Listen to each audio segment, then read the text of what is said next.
I have a question for you. Do you want to be that guy? What a silly question. A typical nerd, a bookworm. And you don't want to be the kind of person who wrote over 20 popular science books, was a Knight of the United Kingdom and a President of the Royal Astronomical Society. That's Sir Fred Hoyle. It was this guy who gave the term Big Bang. It's an amazing story. Sir Fred Hoyle actually thought the idea of the Big Bang was silly. During his lectures in 1949, he said, "To suggest that the universe began from a Big Bang is a bad idea." Well, that's one way to put it. But the term stuck and press loved it. They published headlines like, "The universe began with a Big Bang." So it continues till this day. So throughout this episode, I'll also call it Big Bang. But what does bang even mean, and how big was it? First, let me warn you, this episode is amazing in its own way. Now let's pinpoint where the Big Bang supposedly happened. Many documentaries and channels like Discovery have modeled the picture by claiming the universe started from a point smaller than a pea. But is that really the case? Let's begin by exploring what was before the Big Bang. Imagine you are sitting in a room with 4 walls. What's important is that the room has dimensions and contains things inside it. You, a chair, some furniture, and a cat. Now let's heat up this room to 38 degrees, 40, 45. At 90 degrees, the molecules of air and everything else are moving faster. At 110 degrees, Grandma baked pies.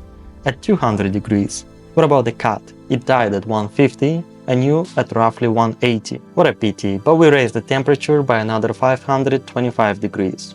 At this point, the dropper point, almost any object glows dark red. Let's heat up the room to the surface temperature of the sun, 5500 degrees. At these temperatures, matter exists in the 4th state, not solid, liquid or gas, but plasma.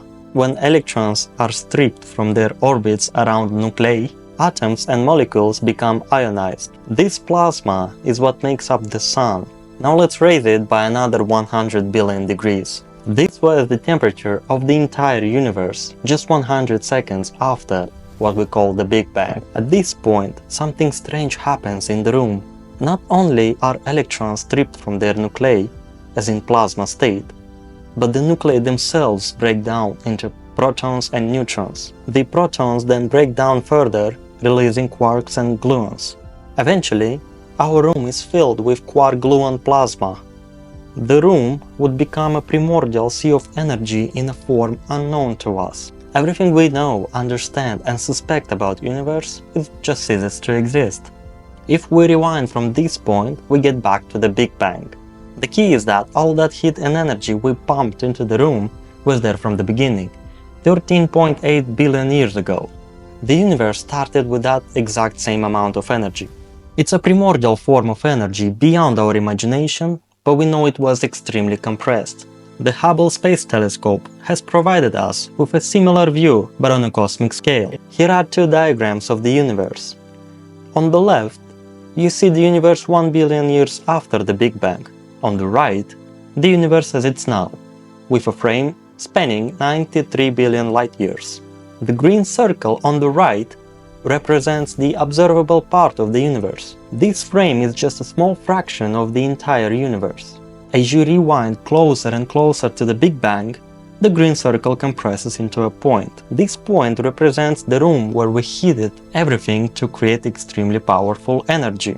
Yet, the 93 billion light-year frame will always contain something, a tiny piece of the infinitely vast universe. The Big Bang didn't happen at a specific point, it happened everywhere at the same time. The super-dense universe began expanding rapidly, causing its density to decrease. However, if you input this data in an equation of general relativity, something strange happened. The entire universe acquires characteristics of black holes. Not black holes located at a specific point in space, but black holes that existed everywhere at once. This phenomenon is known as singularity, which creates a bunch of problems for the scientists. A singularity is essentially a gap in mathematics where equations reach infinity. Whenever equation hits infinity, it indicates the presence of singularity. To make it easier to understand, let me summarize. We should accept the fact that the universe is infinite At the moment of the Big Bang, it was also infinitely extended. However, the part of the universe we can currently observe was compressed into a small volume. It was infinitely compressed to a point that documentaries often refer to. Even this point was infinite in every direction. We don't see the full extent of the universe because we can't see beyond the observable part. But we do know it's expanding. It's not just expanding somewhere, it's expanding within itself, creating more space and pushing matter away. This continual expansion is the essence of infinity. This paradox can be explained by Hilbert's hotel example. If there is a hotel with an infinite number of rooms, and all the rooms are occupied, a new guest can still be accommodated. To do this, a guest from room 1 moves to room 2, a guest from room 2 moves to room 3, and so on. Thus, the new guest gets room 1, so the hotel doesn't need to be rebuilt to accommodate a new guest. The guests are just moved to make room for the new one. But if the universe is expanding, it means we're expanding too. Our atoms are moving apart, just like Earth moves away from Moon and Sun from Earth. In our solar system as well as in our galaxy, the force of expansion is simply not there. However, in the universe there are situations where the distance between objects are so vast that the space between them expands faster than the speed of light. Objects don't travel faster than light, but the space between them grows by more than 300,000 kilometers per second. This means light falls behind by thousands of kilometers per second, so we can't see the light source because the light doesn't reach to us. But that's not quite right. The boundary where objects move away faster than light is the Hubble sphere, which is also growing because space is expanding. In reality, galaxies are receding even faster than the Hubble sphere expands. The light they emit is coming towards us, and there will come a time when the expanding Hubble sphere will catch up with the light. It's possible that we might experience this ourselves one day. Finally, here's something fun. With a powerful enough telescope, you might be able to see the Big Bang. Not the explosion itself, but the light from it. And that's the echo of the Big Bang. The light, known as the microwave background, is 13.8 billion years and has an uneven distribution, which could hypothetically suggest that the universe is rotating. In the unimaginable distant future, the expansion of the universe might cause the light to become infinitely faint. If we look even further ahead, hundreds of billions of years from now, there could come a time when people look up and see nothing but their own galaxy, thinking that that's the only one left in the universe. But we've already addressed this, and even created a copy of the observable universe.